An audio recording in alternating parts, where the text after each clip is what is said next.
brother, selamat datang. Nak cari rumah ke?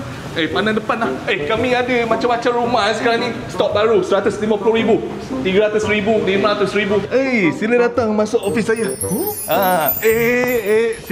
Sini duduk dulu Okey, sabar. Nanti saya akan terangkan brother, nak cari rumah jenis apa? Kami ada 150. Yang ni cari rumah ni cantik.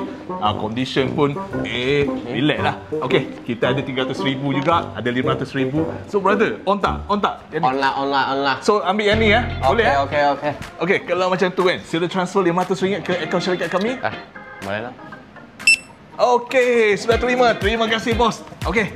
Ya, so macam ni. Okey, ambil rumah ni. Okey, sudah balik-balik lah. Okey, ada apa-apa kita roger. Okey, terima kasih bos.